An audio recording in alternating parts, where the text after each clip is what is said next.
Hey Internet, do you know more about me now than you did before ISO? Interesting question. I found these videos with a range of expert insights. Have a look.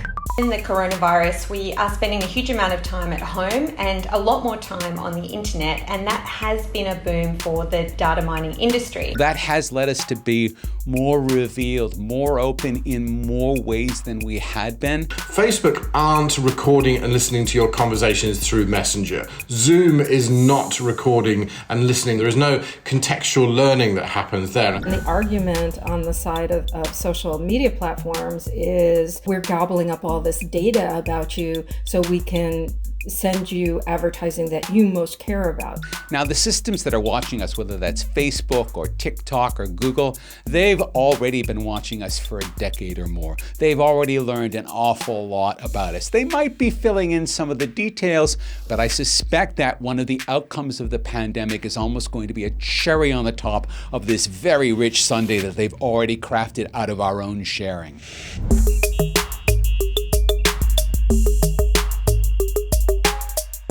Hey Internet, if I use an app like Facebook to socialise, how does that become ads in my feed?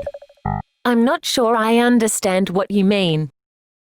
Facebook watches all of the interactions, what you look at, how long you look at it, what your reaction is to it, and it will use that to basically build a simulation of you, a profile of you, and then use that to feed you back more content that it can predict you will be interested in, more products that it predicts you will be interested in, and so on.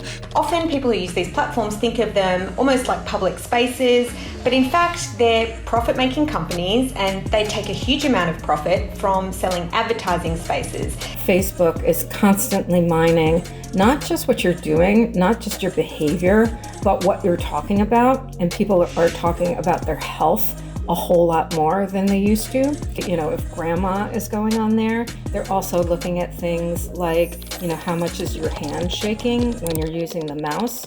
And pharmaceutical companies will be looking to see whose hands are shaking and whether or not they should be sending them medications.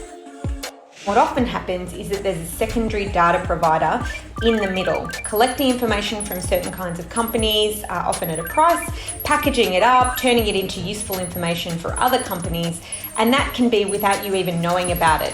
That's protected or provided for at law because if the information is de-identified, your name is no longer associated with it, a company is allowed to use your information without your consent.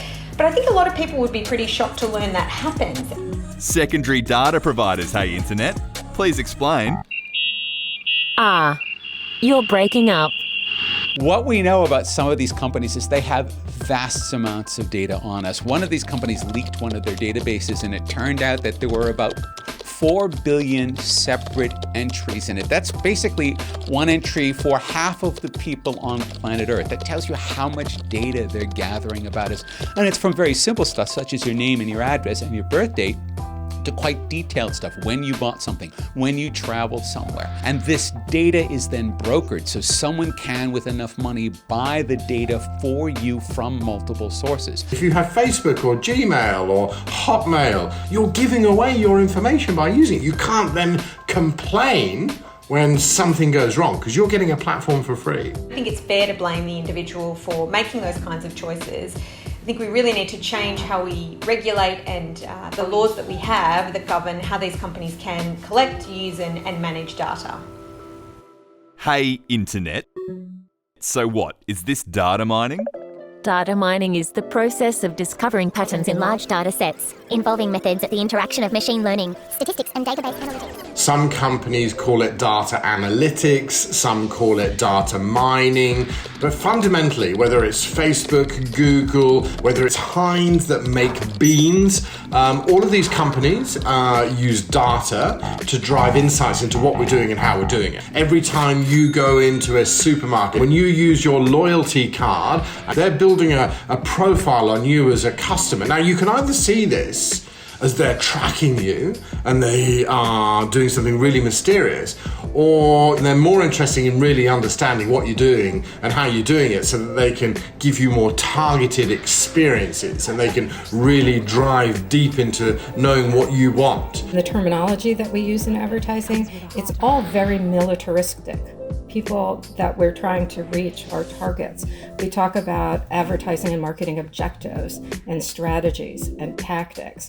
And so the next level of military tactics right now is to be black ops, to be the unseen. Well, the same sort of thing is happening in advertising as well. And the reason for that is we have gotten to the point where we really don't want to see advertising. Some of the headlines have always been very sensationalist when it comes to technology. Silicon Valley tech company is using our data to track us, or they're using our information for these weird and horrible reasons. And sure, we need to absolutely identify companies that are misusing our information, but just to put everyone into the same bucket is irresponsible, and we need to change that narrative. Fair enough. Well, I guess it's on me then to make up my own mind. All right, let's just check out the T's and C's and privacy policies of my favourite apps. Yep, Facebook says we don't sell any of your information to anyone, and we never will. Scroll down. Hey, Internet, why are these always so long?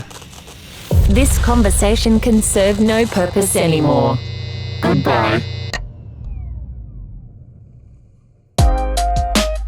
Thanks for watching. Well, what a massive topic, and we haven't yet mentioned the government, so I'm very keen to do a follow-up in a future season because yes, this is the end of season 1 of Good Shout Stories. We'll be back though with more sweet videos in mid-July, so follow our Facebook page, subscribe to our YouTube channel, and share these vids around if you like them. Hey, just before we go, here's some supraliminal advertising for FSW Shoes. This family-run business has made our first 8 stories possible, so show them some love. Grab yourself a bargain at fswshoes.com.au. They ship right around Australia.